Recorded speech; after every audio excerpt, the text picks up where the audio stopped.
Менің есімім Манель, мен өздеріңізбен корпоративтік, КМФ, демеу қоры мен Мозг бизнес инкубатор ынтымақтастығының нәтижесінде ұйымдастырылған Финбос курсында кездескеніме қуаныштымын. Спасибо. Мен бұл тренингті мынандай цитатамен бастағым келіп отыр. Қор жинау батылдық, оны сақтау даналық, ал орнымен жұмсау өнер. А умело расходовать искусство. Бүгінгі тақырып бюджет. Поговорим с вами сегодня. Бюджет слово старонормандское. Бюджет сөзі норман сөзі, аударғанда әмиян деген мағынаны береді. Бюджет сөзіне біздің құлағымыз қанық, шығармашылық адамдар бюджетпен өмір сүргісі келмейді, ал бизнес иелері оған бағынады. Сондықтан үйдегі кіріс шығысты қатал бақылайтын осындай ата-аналар барлық шығын бюджеттен асып кетпеу керек деп ақыл айтады. Это такое. Бюджет дегеніміз не? Бұл әрбір адамның жиған тергені. Должан. Жақсы, Балжан. Бұл белгілі бір кезеңге жоспарланған қаражат. Классно, спасибо, Полин. Өте жақсы, рахмет, Полина. Менің түсінгенімде ол кіріс пен шығыстан тұрады. Спасибо. О, Дима, да. Өте жақсы балалар. Дима. Бұл салық төлеушілердің ақшасы. Оған мемлекет мектептер мен аурухана салады. Бюджет белгілі бір кезеңде белгілі бір ақшаға есеп жүргізу және оны бөлу. На определенный период. Бюджетті нақты білу үшін мысал келтірейік. Мәселен, Дима, сенің өзіңнің жинаған 10 мың теңге ақшаң бар. Оны бір айға жеткізіп ұстауың керек. Әуелі кіріс шығысты есептеп алайық. Мүмкін сен оны жұмыс істеп тапқан шығарсың. Мүмкін әжең бергенін шығар. Оған күнделікті ата-ананың жолмен тамағыңа берген ақшасын қос. Қазір барлығымыз Диманың бюджетін бірге жасаймыз. Сонда тақырыпты өте жақсы түсінесіздер. Сонымен 10 мың теңге қалай жиналады? Алдымен өзің тапқан 2 мың теңгені жазып қояйын. Сыйлыққа қанша алдың? Доходы, которые ты заработал, да, например, 2000, да? Подарки ты получил сколько? 2 мың теңге. Тағы 2 мың теңге. Атанан күнделікті қажетіңе жұмса деп қанша ақша береді? 5 мың теңге. Тағы бұған 5 мың теңге қосып қойын. Сонымен барлығы 10 мың теңге болды. Енді осы қаржыны шашпай, шығармай мақсатты жұмсау жолын қарастырайық. Ақшаның тура бір айға жеткізу қажеттігін ұмытпаймыз. Сонымен қайда, қалай жұмсаймыз? Өмір сүргенге жақсы, Выживание.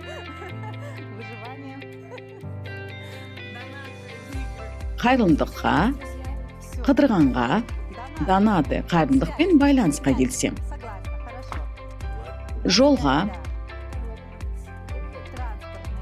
Транспортный, правильно. жолға, дұрыс айттыңдар. Кітап, кітапқа, даму туралы деп жақсы айттыңдар.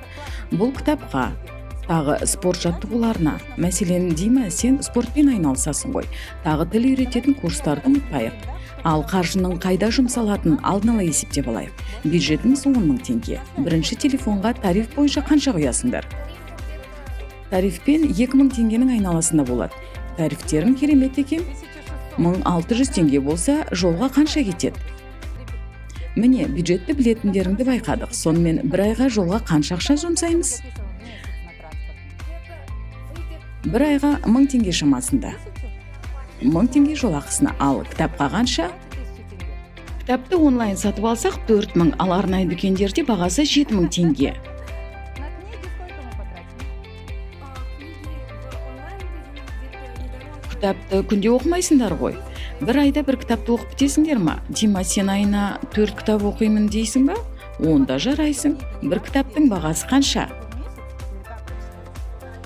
Шамамен 2,5-3 мың теңге.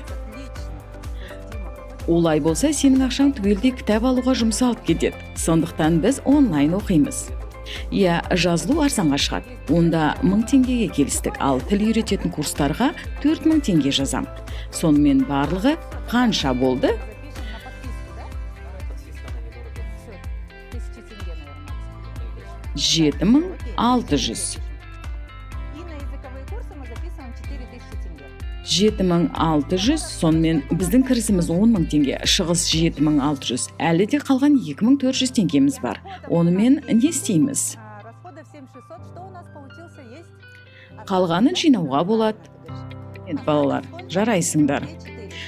Балалар, көп адамдар қалған ақшасын түгелдей жаратып тастағысы келеді, ал болашағын ойлайтындар белгілі бір қаржы көздеріне құйып қор жинай бастайды. Сөйтіп табысын еселеуді көздейді. Міне осыған келіп бюджет шығады. Егер біз кіріс шығысымызды дұрыс есептеп, нақты жоспар құрсақ, үнемдеуге болады. Бірақ бәрі ойлағандай бола бермейді. Ақша жоспарлаған нәрсемізге жетпей қалады. Оған не себеп? Инфляция, күтпеген шығындар. Дұрыс айтасыңдар, күтпеген жерден ақша жұмсауға тура келеді. Күнделікті ұсақ түйек жайттарға біраз ақша кетіп қалады.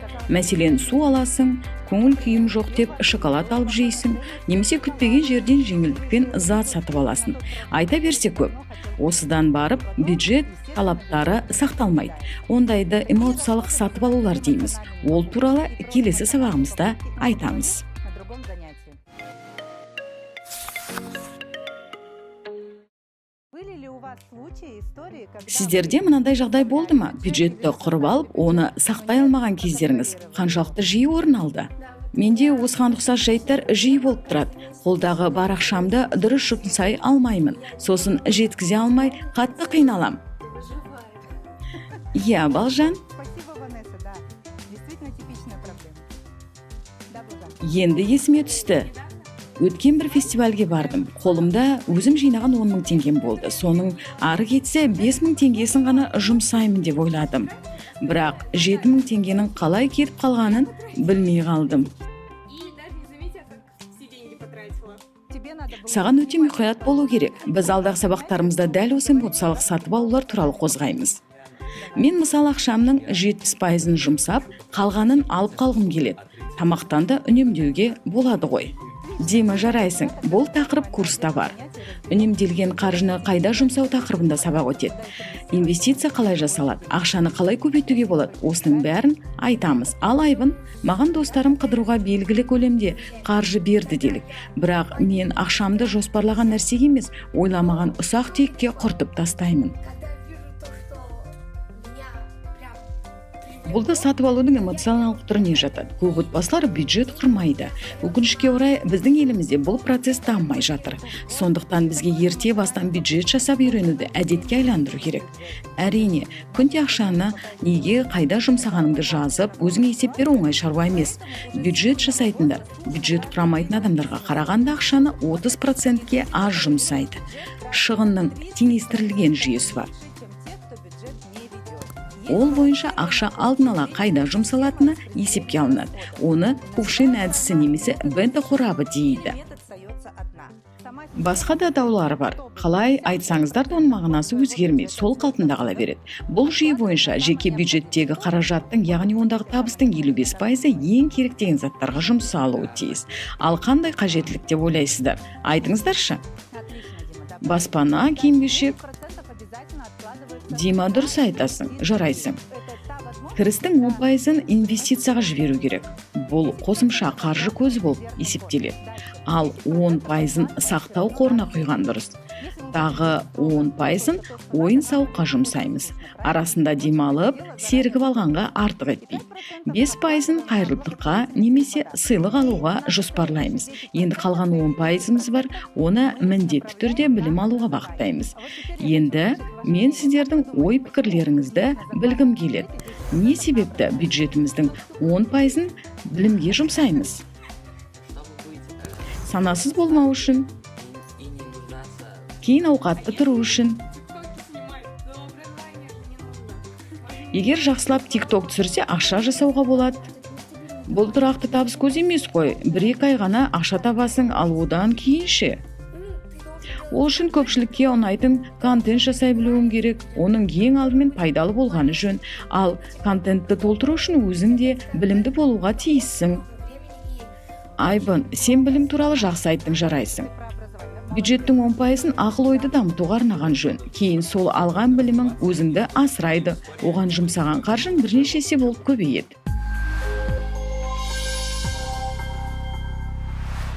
Успешный Бай және табысты адамдар білім алудан жалықпайды. Ауқатты адамдар үшін табыс пен байлықтың кілті білімде. Олар сондықтан ізденуден жалықпайды. Мектеп пен жоғарғы оқу орындарынан сапалы білім алса, одан кейін білім алуын одан әрі жалғастырады. Құба-құп. Себебі ауқатты өмір сүру үшін оқу керек. Қазір заман жылдам өзгеріп жатыр. Сен қандай да бір жетістікке жетем десең, биікті бағындырам десең, үрдістен қалмауың тиіс. Яғни үнемі біліміңді толықтырып талпынасың. Сондықтан білімге жұмсалатын ақшаның қайыры бар. Сол себепті оған міндетті түрде ақша бөлінуі тиіс.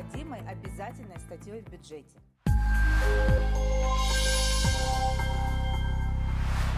Бюджет ведут не только Бюджетті тек қана адамдар мен отбасылар ғана жүргізбейді. Бюджетті мемлекеттер мен компаниялар да құрайды. Мемлекеттік бюджет дегеніміз сол елдің ең басты қаржылық құжаты. Онда мемлекеттің барлық кірісі туралы ақпарат болады. Оның басым бөлігі салықтан және басқа көздерден келген табыстан тұрады. Мемлекеттік бюджеттің кірісіне қарай шығысы да айтарлықтай ауқымды болады. Ол ақша өздеріңіз жақсы білесіздер, көбіне медицина, білім, құрылыс саласына жұмсалады. Мәселен, спорт нысандары, жолдар, осының бірі мемлекет есебінен салынады. Компаниялардың да міндетті түрде бюджеті болады. Басты құжат саналатындықтан қадағалауда ұстап, алдағы жылға жоспар құрып, оның орындалуына тікелей бақылап отырады. этого плана.